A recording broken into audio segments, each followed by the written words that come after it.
Bueno, en los siguientes minutos vamos a generar una lectura sobre lo que nos ha dejado esta campaña, que como lo comenté hace un momento, es una campaña inédita. Inédita en lo político porque es la primera vez que se aplica el mecanismo constitucional de disolución de la Asamblea, lo que popularmente le llamamos muerte cruzada, que de suyo trajo esta convocatoria de elecciones anticipadas.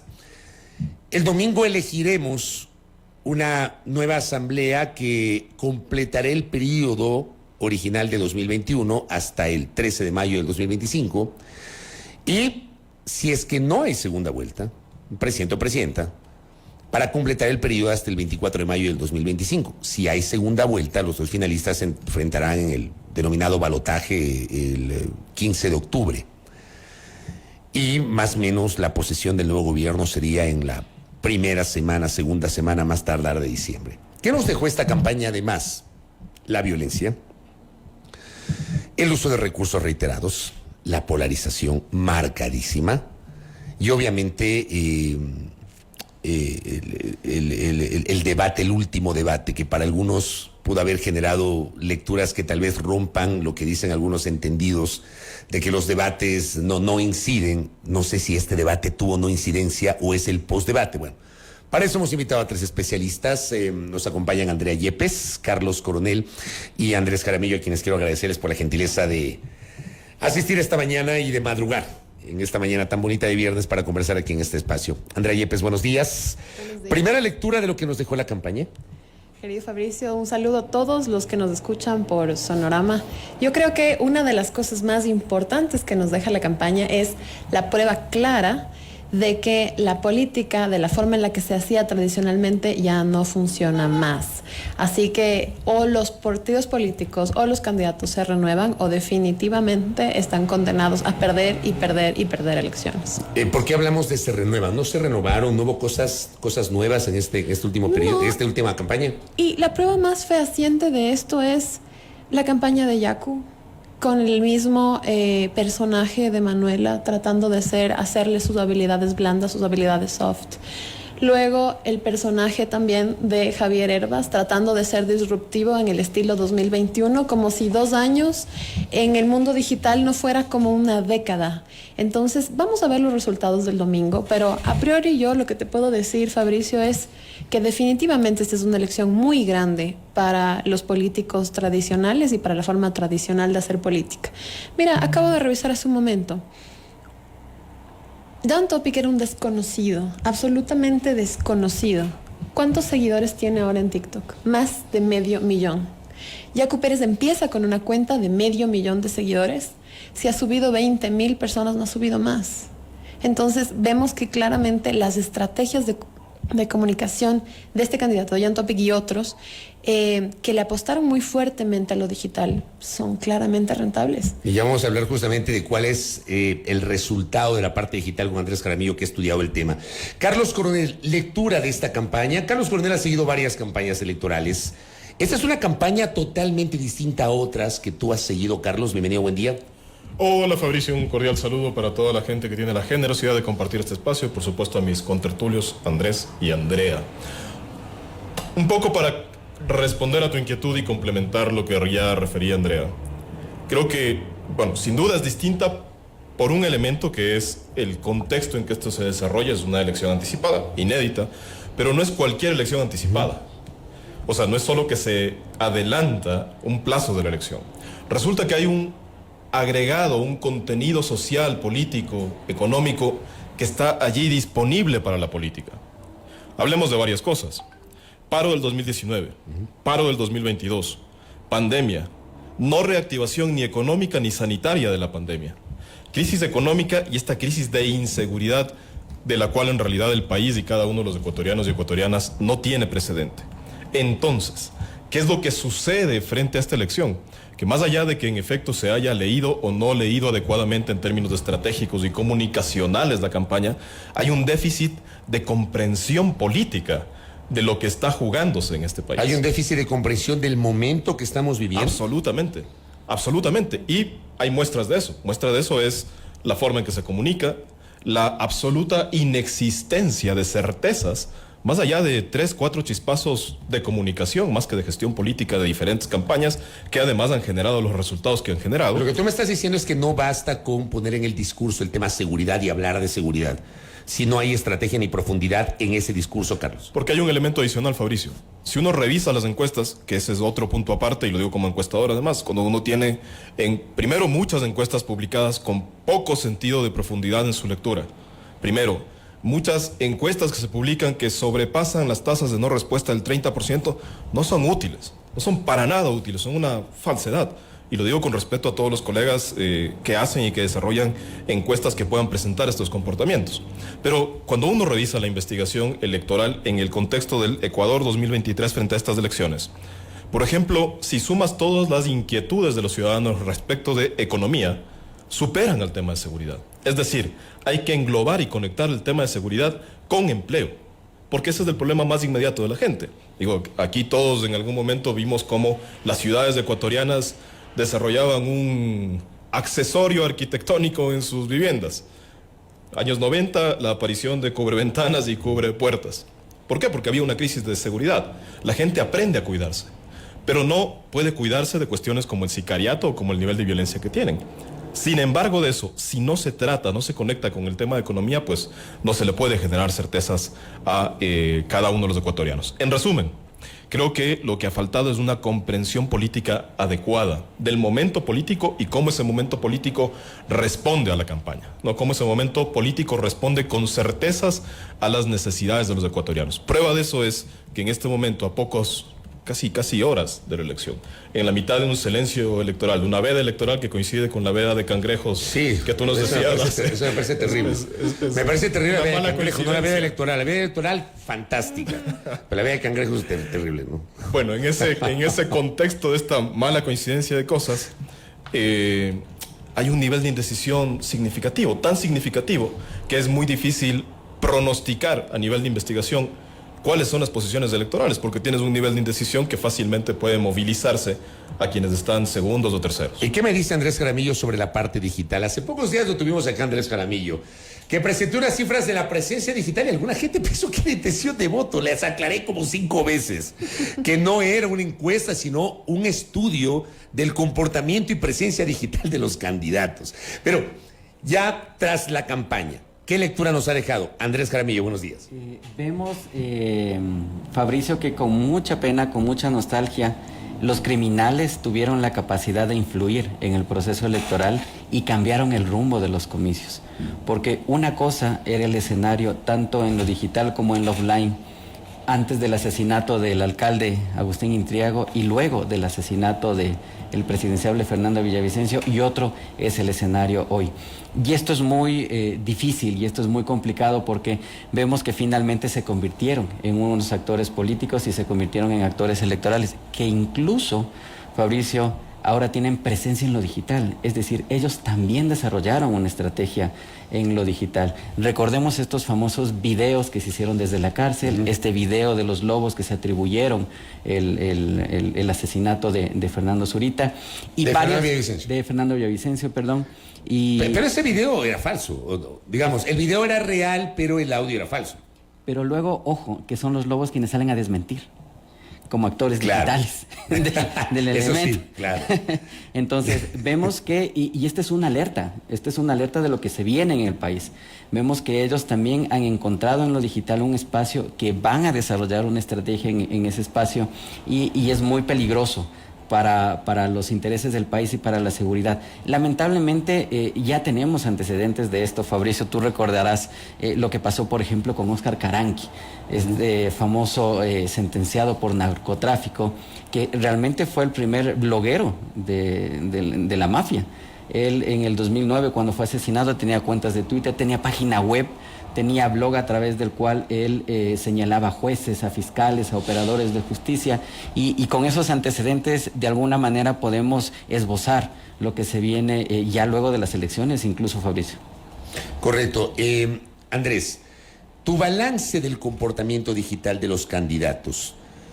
¿Se puede hablar de una diferencia sustancial del manejo digital de los binomios presidenciales en esta campaña comparada con la seccional del 2000 de este mismo año, del 5 de febrero, y con la presidencial y legislativa del 2021? Efectivamente, vemos que hay mucha más participación de los políticos. Sin embargo, esa participación, como bien decía Andrea, no necesariamente tiene que ver con que haya una comunicación efectiva en las redes sociales. Básicamente se han dedicado a hacer dos cosas, la gran mayoría, ¿no?, con sus honrosas excepciones. La primera es convertir las redes sociales en bitácoras de las elecciones, es decir, lo que está pasando en el día a día con los candidatos, que puede generar mucho interés para los candidatos y los familiares de los candidatos, pero no necesariamente para la audiencia. Y lo otro tiene que ver con estos elementos que entiendo yo que buscan tener posicionamiento, ¿no? Pero que finalmente lo que hacen es hacer el ridículo frente a la ciudadanía, que son estos productos de tendencia, de bailes, de sketch, de show, en los que los candidatos terminan convirtiéndose en un meme. O sea, creo que uno de los momentos épicos de esta elección es precisamente el protagonizado por Bolívar Armijos. En el debate. En el debate. Cuando nosotros hacemos, fíjate que cuando hacemos nosotros el análisis de cómo se iba registrando la conversación digital, desde las 7:15 hasta las 7:45, el tema del debate domingo de la noche. del domingo era Bolívar Armijos. Eran los memes de Bolívar Armijos. Porque no entendí, digamos, por su papel en las primeras preguntas. Yo quiero decir por la desorientación en el arranque del debate. Porque no sabía qué onda, cómo era el formato. Yo no lo supero todavía. Pero fíjate que el tema del debate lo marcó él. Y la gente ya no habló de las posiciones, de los temas, de las propuestas. Habló de los memes de Bolívar. Espérate ahí, porque Andrea dice que no lo supera todavía. ¿Por qué no lo supera todavía, Andrea? Pues a ver. Porque yo creo que hemos tenido una elección profundamente tensa. Entonces, Bolívar Armijos, sin quererlo, fue un poco de aire dentro de la tensión de la elección. O sea, tuvimos el debate el día domingo, pero sábado, viernes, jueves, había pasado 3 días desde el asesinato extremadamente doloroso de un candidato presidencial. Entonces, sin quererlo, Bolívar nos dio 1 hora completa de relajación. Y yo hice un... Y fue fuente de memes, ¿no? Claro, y yo siempre digo, el Ecuador tiene una capacidad tan increíble de creatividad. Hacemos memes de exportación, de los mejores que hay en Latinoamérica. Y creo que esa es una característica. He visto mucha gente criticar esto, como que la gente no toma en serio, esto es una elección muy complicada, ¿cómo pueden hacer memes? El humor es una forma de comunicación y, por si no lo han notado, Ecuador se comunica muchísimo a través del humor. Es decir, siempre tenemos algún canal, comediante, etcétera, favoritos. Nosotros hablamos mucho del amor. Tenemos mucha cuestión del tema de la sal quiteña, la sal morlaca, la sal no sé qué, porque el humor nos llena mucho. Yo justo hice un análisis ayer sobre... Creo yo que no hay ganadores del debate. Es decir, yo creo que hay gente que rentabiliza más o menos y dependiendo de la visión con la que tú, el lupita con la que tú veas, dirás quién rentabilizó más.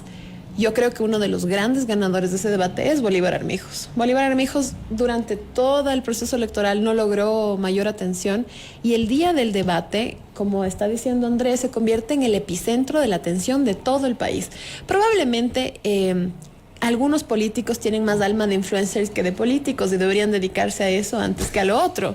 Pero, o sea, te digo, si Bolívar Armijos empieza hoy un podcast que se llame Repítame la pregunta con Bolívar Armijos, se va al cielo. Ya le estás dando la idea, me imagino yo. Entonces, creo que le puede ir súper bien, pero lo capitalizó de una forma tan terrible que muchos videos en su plataforma tienen 1 millón, 2 millones de visualizaciones. Así que creo que fue una gran rentabilidad. Ahora, el debate, per se, entrando otra vez a ese tema ya un poco más profundo, fue de hecho determinante y ya lo veremos en estudios más profundos. Yo tuve la oportunidad de ver una encuesta que lamentablemente no es pública, pero hay candidatos que crecieron de 7 a 11 puntos. Ya te voy a preguntar justamente qué tan determinante fue el debate, pero tú decías, y yo coincido contigo porque, digamos, quién ganó o quién no ganó el debate siempre dependerá de la subjetividad y de la lectura de cada uno y seguramente para alguna gente que está convencida de su candidato o candidata, ganó su candidato o candidata y otros considerarán otra cosa. Pero decías lo de Bolívar Armijos. ¿Tú crees, Carlos Coronel, que en ese caso, con esa exposición que dice Andrés Jaramillo de 7:15, 7:45, mucho se hablaba digitalmente de Bolívar Armijos? eso le pudo haber generado algún tipo de capitalización que yo no sé si al final se traduzca, como pregunta acá Andrés Reliche, en una intención de voto. Carlos Coronel. No necesariamente, y ciertamente creo que la posibilidad de definir quién gana o quién no gana en un debate, porque yo creo que todos en alguna medida ganan esa capacidad de exposición. O sea, es como O sea, un la clásico. sola exposición ya es ganar, la sola presencia. Sí, es como un clásico al astillero, digamos, mucha gente quiere verlo. Normalmente la satisfacción después del resultado es una cosa distinta, pero la gente ve ese partido. O clásicos capitalinos, etcétera. Se gana con eso, con ese nivel de exposición que normalmente genera mayor identidad o el crecimiento de identidad. Obviamente, al estar tan cerca de la elección, es difícil capitalizarlo ya post-debate, ¿no? O sea, la conversación post-debate dura desde el domingo en la noche hasta el día de ayer, que ya se cerró la posibilidad de hacer campaña, o al menos la posibilidad oficial de hacer campaña, que ese es también un tema que podríamos abordar más adelante. Ahora, va a depender también de los objetivos de cada campaña para ese debate. O sea, yo entiendo que, primero, dentro del contexto general de la estrategia de campaña, hay un momento que tácticamente tienes que tocar, que es el debate. Dentro de eso, tengo que saber para qué me va a servir ese debate. Siento yo que si bien todos ganaron en identidad, ninguna de las personas que participó del debate tuvo la capacidad suficiente como para colocar, más allá de los objetivos de cada uno, decía, en el contexto estratégico del debate, de incorporar algo nuevo, de que se hable de una cosa que no se había hablado antes en la campaña. Ninguno generó eso. Ninguno generó, qué sé yo, la propuesta de post-fenómeno del Niño, las 7 nuevas cárceles, los 100 nuevos UPCs. Y allí radica, digamos, tal vez el desperdicio de este segmento o de esta particularidad de conversación que es el debate como tal. Y creo que también el país pierde en ese sentido, es decir, el contexto de la opinión pública, porque no logró construir, más allá de esta, digamos, situación de humor social, que es parte además de una campaña, y está bien que sea parte de la campaña, no logra generar una conversación post-debate. Y ahí sí vería un déficit en términos de resolver quién ganó o quién perdió. Y yo creo que además allí había cuestiones importantes para resolver y que no se abordaron, ¿no? Por ejemplo, hay una necesidad urgente de resolver el problema político del país en términos del bloqueo asamblea ejecutivo. Una respuesta, una certeza frente a eso era notoria y necesaria. ¿Saben qué? Nadie habló del tema. Los 8 personajes que estamos, los 7 personajes Nadie que habló de la estamos aquí, asamblea. Nadie. nos comprometemos a no sacarnos la madre una vez que cualquiera de nosotros gane. La batimadre. Ni desde el Congreso o de la Asamblea, ni desde el Ejecutivo. Ese me parece a mí Un mensaje potente. un mensaje potente y algo interesante en el contexto de una campaña. El país tuvo 2 paros sistemáticos. Yo creo que si no hubiera muerte cruzada, ahorita estaríamos viviendo el tercer paro De los últimos años. de los últimos años. Y ya no sería 17 días, sería fácilmente 30 días, coincidiendo además con las vacaciones de la sierra, ¿no? Bueno, ¿qué pasa con los acuerdos que generó la CONAIE con el gobierno nacional que está ahora por fenecer? Nadie habla del tema. Solo por citar esos 2 elementos importantes en términos políticos, hubieran sido significativos y hubieran generado conversación post-debate. Sin embargo, vemos que el post-debate se ha centrado nuevamente en el tema de seguridad, que no deja de ser, por supuesto, un tema importante y frente al cual se necesitan soluciones, pero lo que se ha hecho es desarrollar un poco más de ese tema. Y hasta ahí nos hemos quedado. Andrés Jaramillo decía, cuando le interrumpí, porque quería preguntar el tema de Armijos y el debate, porque ya Andrés se metió en eso. Hablaba de este periodo de 7:15 a 7:45, ¿no? ¿Con qué más te encontraste a nivel digital? Bueno, hay un corte a las 7:45 y empiezan a generarse un pico interesante alrededor de Daniel Noboa, sobre todo en el bloque económico.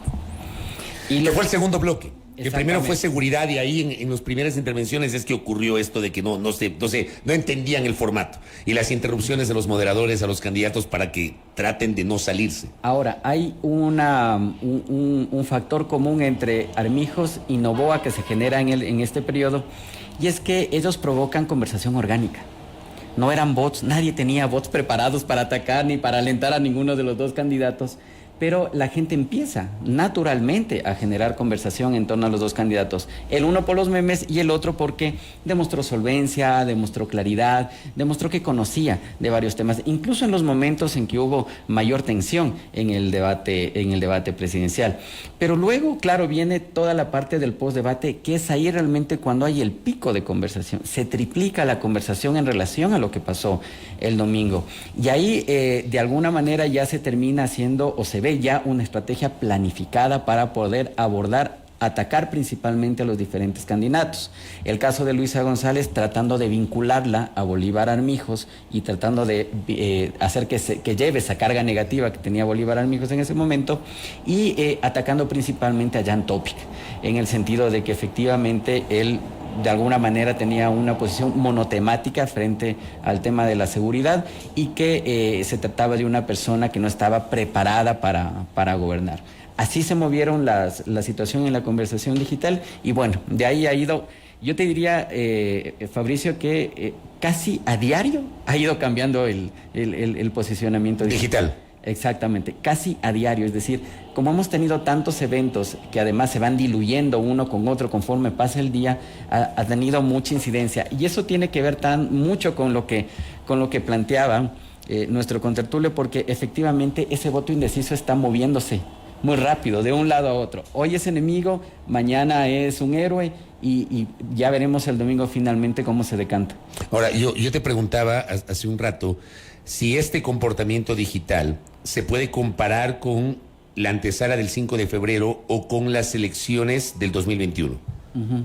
No, en absoluto. Es totalmente Tenemos distinto. Un incremento absoluto en la conversación digital y en el involucramiento de la conversación digital. Recordemos que, por ejemplo, TikTok todavía era una red emergente en la campaña anterior. Pocos candidatos se atrevieron a usarla y quienes se atrevieron a usarla y a hacer cosas nuevas les fue bastante bien. En este caso, prácticamente todos la usaron. Y es importante ver que si bien la mayor cantidad de mensajes estuvieron en Twitter, que es una pequeña parcela de lo digital, la incidencia y la relevancia realmente estuvo en TikTok. Y seguir estando. Y ahí, por ejemplo, bueno, yo le he encontrado igualmente valor a TikTok. Yo no soy obviamente candidato, ni mucho menos. Yo era de los que se resistía a entrar a TikTok, hasta que le encontré el valor. Y realmente tiene una penetración muy, muy, muy importante.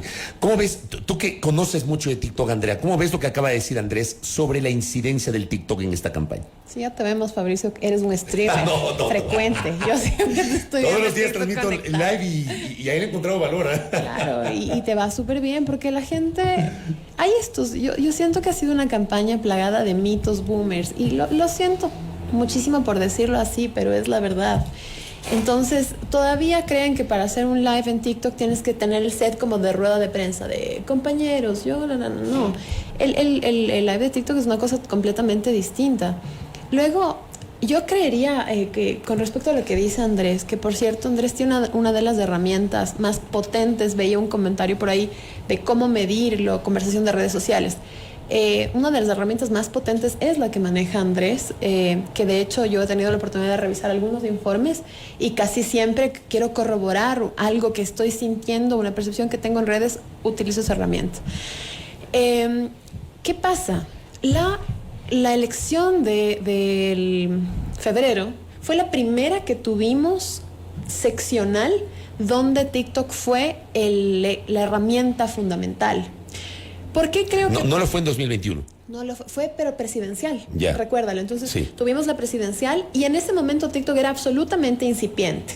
De ahí que lo que hizo Javier Herbas pegó porque no había mucho con qué competir. Era el único, y si ustedes lo recuerdan, fue el único político que utilizó TikTok en esa campaña. De hecho, por eso la pegó, porque era el único, o sea, no había con qué comparar. Luego, por el boom precisamente de Herbas, en las seccionales todo el mundo empieza a utilizar TikTok y probablemente la conversación digital no fue tan amplia específicamente en TikTok porque la gente estaba harta, saturada. Imagínate, en solamente una ciudad tenías que tragarte la campaña de los 10 concejales más sus 10 alternos más los otros 10 candidatos hacia abajo más los candidatos de alcalde y todos, como decían también quienes nos acompañan hoy, con la bitácora de ya me fui al mercado, toditos ya se fueron al mercado, todos con el mismo jugo, todos con la, o sea, con no hay la quien misma aguante, señora del con la mercado. misma señora del mercado. Claro que es Otra una vez, ¿no? señora, es una señora que yo me acuerdo de ella, yo soy amateño, desde el colegio, pues la señora de los jugos. Pero es la del mercado señora central. A ti también te abraza delegada cuando a vas, recibir ¿no? a las candidaturas. Claro, y además viene acá, le traen acá para las campañas turísticas de Ambato acá a Quito, conocidísima, todo el mundo tomándose la foto con Claro. y grabando el video con ella. Pero ¿Por qué no está aquí la señora?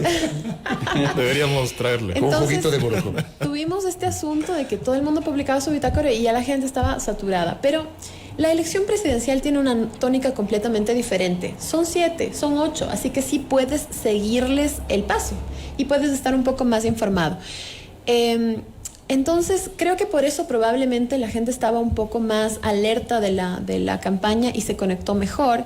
Además, no podríamos decir que hubo una campaña así como que perfecta en redes, pero ya hubo algo más de creatividad, un poquito mejor uso de la herramienta, lo que les ayudó a conectar con otras generaciones. Ahora, esto hay que revisarlo más profundamente y ojalá en el futuro con Andrés y Carlos se pueda preparar algo como un informe de este voto indeciso y un desglose generacional del voto indeciso.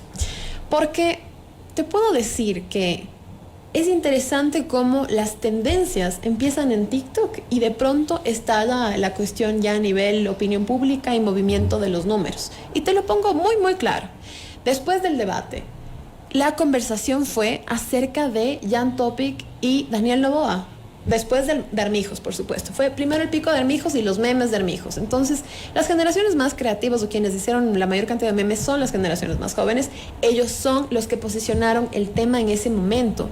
Y después, claro, empezaron a hacer estos videos de que están enamorados de dos personas y no sé qué, y la comparación de Dan y Daniel. Entonces, otra vez, quien volvió a poner el discurso fueron las generaciones más jóvenes, las que están en TikTok, las que de hecho son una audiencia con la que yo estoy conversando permanentemente. Lo que te quiero decir es, ese gran voto indeciso, a veces los políticos piensan que es el clásico voto boomer que no está muy de acuerdo ideológicamente con ninguno de los candidatos y por eso no vota. La verdad es que gran parte de ese voto es un voto de gente muy joven que no se siente representado por ninguno porque no hablan su lenguaje, porque no hablan de las cosas que les importan. Entonces, por ejemplo, el tema de la mesa que decía Carlos después del paro. ¿Es un asunto importante para el país? Por supuesto que sí. A gran parte de la gente le importa, sí. Habría que analizar profundo antes de hacerlo qué tanto le importan eso a las generaciones más jóvenes. No hablemos de votantes. Solamente hablando de ciudadanos, la población entre alfas y centennials más millennials suman el 70% de la población. 70%. Entonces estamos hablando de que a veces las generaciones más adultas se tapan los ojos frente a una realidad que es indiscutible, y es que estas generaciones jóvenes son tan voluminosas que definitivamente impactan en la opinión pública. Los centennials es mi generación, ¿no? Ah. Un poquito más. Por ahí va. Carlos Coronel, ya hemos hablado la parte digital. La parte digital tiene tanta incidencia al día de hoy y podría tener en este proceso electoral. A ver, la parte digital sin duda tiene una importancia. Y yo quisiera hacer una mirada de complemento a lo que han referido Andrea y Andrés. En términos de Tatiana Larrea son, digamos, la realidad, una realidad importante virtual, pero no son la realidad total. Y aquí vería desde el sentido estratégico de comunicación política dos elementos. El primero es que ese formato o ese mes, cómo utilizas ese medio. Y eso tiene mucho que ver con los arquetipos, y siento que a algunos les va mejor porque logran identificar y conectar justamente con el arquetipo que los segmentos que refiere Andrea requieren. O sea, preguntemos, no vamos a dar nombres por el silencio electoral y demás, pero reflexionemos en una mirada crítica, por ejemplo, respecto de quién está ocupando el arquetipo del rebelde en el contexto de esta campaña electoral. Yo creo que hay dos candidatos que han desarrollado perfectamente este arquetipo de rebeldía, que es seguramente el que más conecta con los segmentos de menor edad.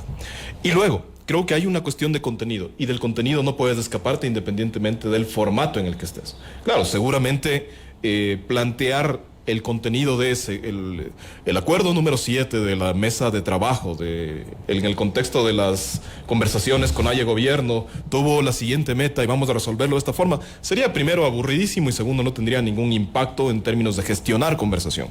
Pero sin duda, al mismo tiempo, forma parte de los intereses y de las necesidades y expectativas de todos los ciudadanos, incluyendo a los jóvenes. Es decir, si uno mira una encuesta, ¿cuáles son las principales preocupaciones aparte de la seguridad? Es conseguir un empleo, es conseguir una carrera universitaria, tener estabilidad, tener una posibilidad de gestionarse un plan de vida. Y eso son conversaciones serias que hay que, serias entre comillas, colocarlas en el formato adecuado, pues para que puedan incorporarse e incorporar a la conversación, que ese es otro desafío, con los elementos, digamos, de medición digital que usted, y la mirada digital que nos han referido ustedes. Es también notorio que generas poca conversación. Es decir, que todavía las redes sociales, yo diría no solamente en el Ecuador, en términos generales, en todas las campañas políticas, son muy bajas en conversación. Son absolutamente endogámicas, es decir, es una oficina, sí, pongámoslo así, es una oficina del centro de mando de la campaña conversando con otra oficina del centro de mando de la campaña, ¿no? Es una granja con la otra granja. Y eso, digamos, en términos reales, y esto en definitiva va para contestar tu inquietud, puede generar un impacto en la medida en que conecte algo fuera de línea, algo online, es decir, no puedo grabar, pongámoslo en términos de agenda, no puedo dedicar 3 días a grabar TikToks y no dedicar un día a hacer campaña real. ¿Ya? Es decir, hay que gestionar este equilibrio porque justamente esa es la vida. No puede, lo que nos estás diciendo es que no se puede, sí, hay que tomar en cuenta la parte digital, pero no puedes prescindir de la parte tradicional. Absolutamente, claro. Absolutamente. No y creo ciertamente que hay errores estratégicos de campaña en basarse absolutamente en digital, porque aparentemente es más fácil. ¿No? Para nada es fácil, ninguna de las herramientas y las tácticas de conversar con la ciudadanía es fácil, además en el contexto que ya hemos citado, digamos, nadie está esperando, si yo salgo a tomar un taxi aquí, no es que les digo, oigan, ¿a qué rato viene un candidato? No, nadie está esperando verlo un candidato y una candidata. Y lo mismo sucede en digital, no es que en una universidad llega alguien y le dice, oigan, ¿ya vieron el perfil del candidato A? No, eso no sucede.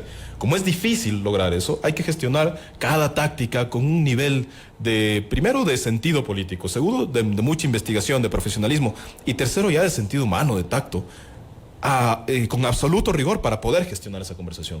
Cada una de las herramientas son importantes y a cada una de las herramientas hay que darles su valor y su armonía, ¿no? En línea y fuera de línea. ¿Coincide con esa lectura, Andrés Jaramillo? Sí, absolutamente, y más bien yo la complemento en el sentido de que estas métricas o estas posibilidades que tenemos ahora para medir la conversación digital también son útiles hacia adentro, casi adentro. Es decir, las campañas se desarrollaban en gran medida, lamentablemente hasta ahora sigue mucho igual, por la percepción de los consultores, más o menos por la idea, por la opinión, por las subjetividades que tienen.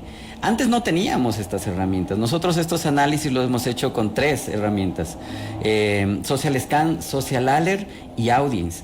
Vinculadas las 3 nos permiten tener un panorama no solo de las redes sociales, sino de toda la esfera digital. Y lo que nosotros hemos hecho es tratar de dar estos elementos porque los datos, Fabricio, te permiten tomar decisiones acertadas y tomar decisiones no en función de las subjetividades. Con Golden y Estrategas Consultores hemos hecho un esfuerzo súper grande para poder además poner todo este dato a información de todo el público. Lo pueden encontrar en nuestras redes sociales. Los candidatos, los consultores, quienes están registrando, quienes vayan a escribir sobre esto. Y esto creemos que es importante para lograr la profesionalización.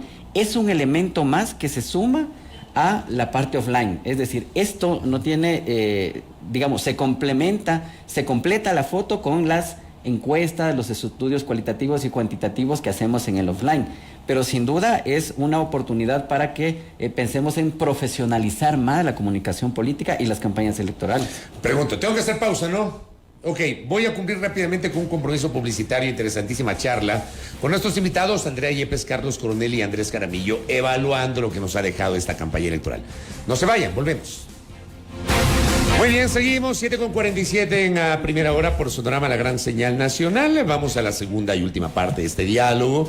Hemos hablado en la primera parte haciendo una valoración primigenia de lo que nos deja la campaña. Hemos discutido la parte digital, hemos hablado del debate. Yo me quedé en el bloque anterior con la duda que les quiero plantear a los invitados.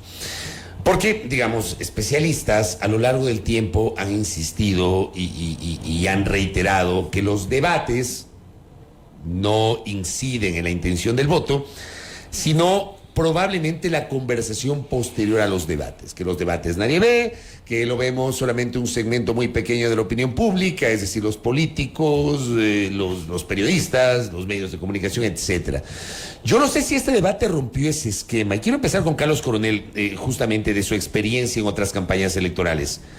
Si esta campaña, si este debate, Carlos, ¿tuvo o no incidencia en esta última semana de campaña? Sin duda. Lo refrendan los números de encuesta y lo refrenda la conversación, tanto fuera de línea como en línea, ¿no? Tanto lo que está en distintas redes sociales, en el ámbito digital y en la conversación cotidiana. Bueno, más allá de los nombres, sin duda se han incorporado nombres que antes no estaban presentes en la conversación digital y nombres que no estaban presentes en la conversación fuera de línea. Y eso tiene, un poco para redondear la respuesta a la inquietud, tiene que ver con para qué se va a un debate. Y creo que eso, aprovechando que ya estamos en veda electoral, que ya mismo son las elecciones y demás, debe ser un aprendizaje para el país y para quienes están en la gestión política. Un debate tiene 3 objetivos, al menos, ¿no? Puede tener muchos más en función de la estrategia de cada una de las campañas, pero tiene un objetivo de, 1, generar conversación post-debate, es decir, cerrar o poder abordar de manera adecuada el tramo final de campaña. El segundo es incorporar certezas, porque en un debate no se trata de definir quién es el mejor candidato o candidata. Se trata de definir quién es el mejor posible presidente, el mejor posible presidenta, el mejor alcalde, la mejor alcaldesa. Y esa es la sensación que hay que gestionar en un debate. Y el tercero es establecer un sentido de innovación, es decir, incorporar algo que no se haya dicho en campaña y que por lo tanto, con ese sentido de novedad, como decía, pase al primer elemento, que es gestionar la conversación postdebate. Si partimos de esos 3 elementos, de que estratégicamente cada una de las campañas busca eso y lo logra, sin duda, el postdebate va a ser muy, muy importante. Pero yo te preguntaba si, a ver, por primera vez tuvimos un ejercicio obligatorio en 2021. Claro, en 2021 tuvimos 16 candidatos presidenciales en primera vuelta, hubo que dividirles en 2 grupos. Fue una cosa inmanejable. Yo lancé esta semana una idea loca públicamente de que debería pensarse en que tal vez circunscribir el debate obligatorio a la segunda vuelta con los 2 finalistas. Que la primera vuelta haya ejercicios de conversatorios o qué sé yo, porque en realidad no me parece que sea un debate. Pero digo, si te encuentras tú diferencias desde el punto de vista, y esa era mi pregunta, si el debate puede incidir, este debate, a diferencia del debate de primera vuelta de 2021, podría incidir en los indecisos, Carlos. Sí. Sin duda. Sin duda. Y quisiera abordar un segundo elemento, digamos, estaba en la primera parte de la idea. La segunda idea tiene que ver justamente con lo que tú refieres del debate en términos metodológicos. Es decir, que vimos seguramente un conjunto de profesionales, sin duda muy expertos en cada una de sus materias, con muy buen sentido cívico y demás, pero eran preguntas de examen, pues. O sea, ¿qué sentido estratégico y político tiene preguntarte en el contexto de un debate, ¿no? Más o menos, ¿qué opinas sobre el sistema descentralizado de administración del Estado? Puedes opinar lo que quieras, pero ¿puedes resolverlo en 18 meses? No, porque entre otras cosas estás eligiendo presidente, no estás eligiendo asamblea. Entonces sí creo que hay que repensarse un poco la metodología y volver, tal vez en muchas cosas, innovar puede más bien perjudicar, por buen sentido que tenga siempre el innovar, puede perjudicar la dinámica original de algo. Digo, creo que a luces de lo que hemos vivido en los debates seccionales, que incluso han sido mucho más complejos de entender y más vergonzosos en muchos casos, ¿no? Recuerdo gente que iba disfrazada, que terminaba llorando, etcétera, en los debates por la presión que puede significar responder algo en un minuto, ¿no? Creo que hay que volver a lo básico de un debate. Señor, usted tiene 3 minutos para desarrollar su plan de gobierno. Usted, señora, tiene 3 minutos para desarrollar su plan de gobierno y después gestionamos el disenso. Eso es un debate. Bueno, en todo caso, me parece también importante esa reflexión, porque al ser cada vez un elemento más estratégico, y particularmente en esta elección, tenías 30 días para darte a conocer. Si tú empiezas, y de hecho así les pasó a prácticamente todas las candidaturas, ninguna de las candidaturas empezó esta campaña con un nivel de identidad suficiente, estoy hablando del 80-90%, como para poder instalarse fácilmente en esa escalera de 5 pasos que es ganarse un voto. ¿no? Como partían de allí, hay que considerar que en el contexto de una campaña de muy poco tiempo, el debate iba a ser estratégico. Yo salgo del debate y le pregunto a Andrea Yepes. El debate, el asesinato de Villavicencio, la inscripción de Cristian Zurita, la objeción de Revolución Ciudadana y luego la calificación de la candidatura de Zurita, son factores que pueden incidir en el último, que pudieron haber incidido en el último tramo de la campaña y que podrían incidir en lo que pueda pasar el domingo, de uno u otro sentido. El asesinato de Fernando, por supuesto que sí, pero todo el tema de la impugnación a Cristian Zurita, eso quizá un poco menos por el conocimiento del personaje como tal. Si bien Fernando tenía un nivel de posicionamiento y conocimiento después de haber sido periodista, fiscalizador, etcétera, presidente de la Comisión de Fiscalización, el tema de Cristian es una cuestión completamente distinta. Recordemos que en la mejor de las lecturas, la popularidad de Fernando era del 15% por ahí. Entonces no sería muy objetivo decir que Cristian va a tener un conocimiento superior al que tenía Fernando. Entonces, por ese lado creo que no ha sido materia de conversación, pero el asunto del debate es impresionante. La cantidad de gente que se conectó, y concuerdo con el asunto de que el debate como tal, más que el postdebate, fue el que marcó la percepción de los indecisos. Lo que sucedió es que tuvimos una elección muy atípica, ¿no es cierto? Entonces hay muy poquito tiempo para enterarte de quiénes son, qué es lo que quieren. Y en el momento del debate la gente fue con muchísima expectativa. Creo que esta es una lección también para los políticos y las organizaciones políticas que consideran que los votantes son superfluos. Y esto es algo que está cada día en el Ecuador. Nos demuestran las cifras, las métricas y absolutamente todo, que el votante ecuatoriano está cambiando. No te digo que hemos llegado a un nivel de reflexión profundísimo y muy sofisticadamente intelectual sobre la reflexión del voto, pero sí hay una reflexión del voto. Yo he estado en constante comunicación con una comunidad amplia de gente. Tuvimos el día del debate una conexión de 130,000 personas viendo el debate con nosotros. Y lo que quiero decirles es, la comunidad está entre gente de 16 a 34 años. Y mucha gente decía como que estoy viendo esto para tomar mi decisión, ya tomé una decisión, me escriben en privado diciéndome como que todavía sigo reflexionando. No es un voto torpe. Además, hay que recordar que vamos a algún tiempo ya de esta hiperinformación a través de redes sociales. Cada vez el TikTok se usa para más temas que no sean solamente bailar. Entonces, el voto del ecuatoriano cada día, y sobre todo en las generaciones jóvenes, se va haciendo un poco más informado, un poco más reflexivo. Y en esa línea creo que el debate fue fundamental. Y ahora hay una cuestión también. Claro que en el debate tienes tú que darles un poco más de información sobre tu plan de gobierno y etcétera, sobre lo que quieres hacer como gobierno. Pero también tienes el gran desafío y en general todos los días, pero en el debate yo creo que esta fue la particularidad, de comunicar a quién vas a gobernar. Entonces, no puede ser posible. Mira, esto yo siento que es lo que le pasó factura a Yaku. Yaku fue con un discurso, sí, en ciertas partes era comprensible, pero en otras se puso a desarrollar hasta la teoría del delito, la teoría del crimen. Entonces, porque es abogado, claro. Sí, pero lo que pasa es que este país tiene todavía una gran cantidad de personas de escolaridad secundaria, primaria, analfabetos. Entonces, tu obligación como político es tratar de aterrizar el discurso para que la mayor cantidad de gente te pueda entender. Y creo que los grandes ganadores del debate fueron quienes entendieron esto.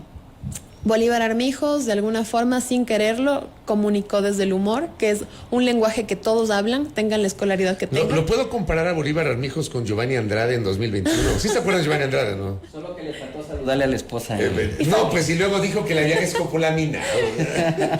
Una dosis más chiquita de escopolamina, quizá.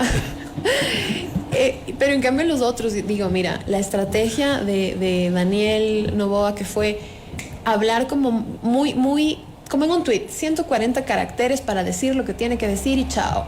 La estrategia de Jan, que fueron los números, 1, 2, 3, mis ejes, un eje, 2 ejes, 3 ejes, y muy concreto. Entonces, siento que sintonizaron muchísimo con lo que la gente quiere escuchar, pero definitivamente, además creo que vivimos un escenario especial en el país, porque hay mucha expectativa sobre esta elección.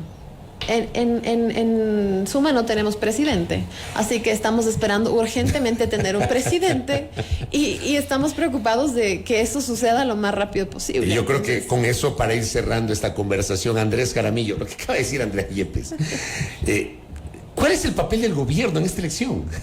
Tienes un presidente que convocó a muerte cruzada, disolvió la asamblea. Supuestamente Lazo el 17 de mayo, cuando disuelve la asamblea, dice: ahora sí voy a gobernar, pero resulta que nada ha cambiado. O sea, en realidad ha sido muy poco. Creo que ha sido muy cuestionable la ausencia de liderazgo. Yo mismo lo he observado, y no se trata de ser opositor a Lazo, sino que ser crítico frente a lo que está pasando. ¿El gobierno, Andrés Jaramillo, tiene o no tiene incidencia en esta elección de una u otra manera? Por supuesto, pero antes de contestarte nada más, solamente para complementar lo que decía Andrea, hubo 228,000 publicaciones sobre el debate entre el 13 y el 14 de agosto. Ese es un montón de publicaciones. Hubo muchísima gente enganchada. Sobre el gobierno, bueno, ellos son los responsables de esto, pues, con la muerte cruzada. Ellos motivaron a que haya este escenario y de alguna manera luego bajaron los brazos y se quedaron impávidos.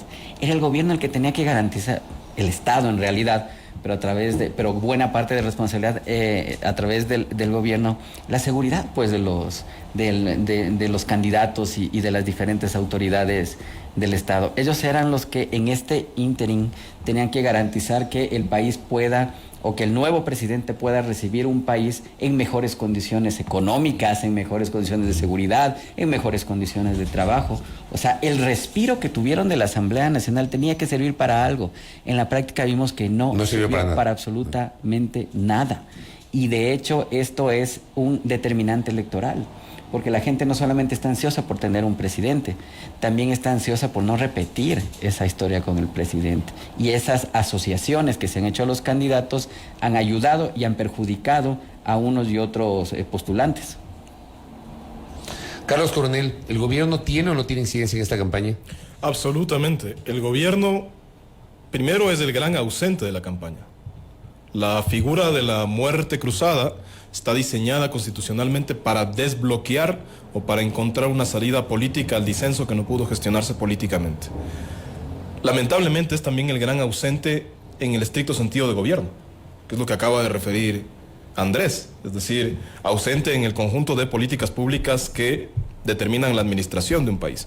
Y eso además tiene, por supuesto, sus límites en el contexto de esta muerte cruzada, porque a fuerza de decretos económicos urgentes no se puede gobernar un país, porque además, como es notorio, no se ha podido resolver constitucionalmente esos decretos económicos urgentes. De 4, la Corte le rechazó 3. Yo siento que lamentablemente cuando tomaron la decisión, no sé si fue a las 6 de la mañana o a las 4 de la mañana, en esta carrera contra el tiempo que resultó juicio político versus muerte cruzada, no hubo una planificación de qué se iba a hacer en esos 6 meses.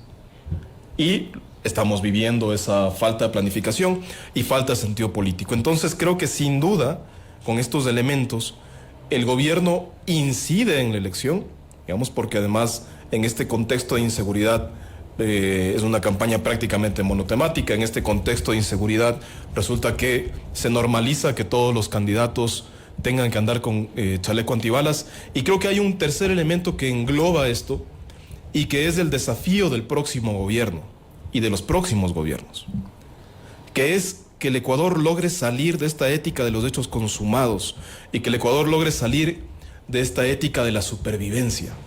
Entonces, en esta ética de la supervivencia sucede que consigues trabajo, no te aseguran, pero al menos tienes trabajo. Te asaltan en la calle y no te mueres, pero al menos no te mueres. Hay un tiroteo en la mitad de una ciudad, que puede ser Durán, Quito, Guayaquil, Cotacachi, cualquiera. Y lo que importa es que no estaba dirigida contra un candidato, que era una balacera más cotidiana de este país. Eso es de lo más surrealista que he visto. Esa es la ética de los hechos consumados. Una locura. Es la devaluación del poder público y es la devaluación de la política. Parte del paisaje. Y los gobiernos tienen que aprender de esto que estamos viviendo, tener un sentido de voluntad política y de urgencia para ayudarle al país, que no lo van a lograr en 18 meses, a salir al menos de esta ética de los hechos consumados, de esta lógica de supervivencia en la que estamos involucrados. La misma pregunta para Andrea, ¿qué tan incidente es el gobierno en esta campaña? Totalmente. Sin que Lasso sea candidato y sin que su partido se haya presentado a esta elección. Más por el asunto de la comparación, de que mucha gente quedó traumatizada por haber votado por Guillermo Lasso y de hecho se lo recriminan. Entonces, creo que quizá eso también ha fomentado que haya un poquito más de reflexión acerca del voto en este momento. Leí un comentario hace un rato, me parece de Fabián, sí, que Fabián decía que en realidad el debate no fue tan determinante. Si hablamos de como generalización de la población completa, todita, probablemente tenemos gente que no va a ver el debate, no lo ha visto nunca, no lo vio en esta ocasión, no le interesa. Pero sí hubo, digamos, más bien referencial, Fabián, entre el interés que hubo esta vez versus el interés que había antes por los debates. Entonces, sí, hay mediciones reales de que hay candidatos que subieron hasta 10 puntos después del debate. No lo mantuvieron, empezaron a caer porque de hecho eso fue el desafío. Una cosa es que subas y te mantengas arriba y otra cosa es que subas y lo puedas, que empieces a caer. Entonces, eso fue un poco lo que les pasó. Pero sin duda, Guillermo Lasso es el que ha motivado todo esto desde el principio. El hecho de haber tenido que ir a juicio político, muerte cruzada, si vivimos este estado de zozobra, este estado de que necesitamos cambiar algo. De hecho, no existiría esta elección si no fuera por su mala administración, así que él es el origen de todo esto. Y necesariamente va a haber una comparativa con los nuevos candidatos. Es más, el referente de cuán bien o cuán mal lo hagan una vez que ganen va a ser, ¿estuvo mejor o estuvo peor que el gobierno de Guillermo Lasso? Teníamos antes de Guillermo Lasso, nuestro referente de fracaso político era Lenín Moreno. Ahora nuestro referente de fracaso político es Guillermo Lasso. Entonces, creo que definitivamente ha jugado un papel importante, sobre todo en el trauma que nos generó y la necesidad de pensar muy bien lo que hacemos para intentar no volver a caer en ese espacio.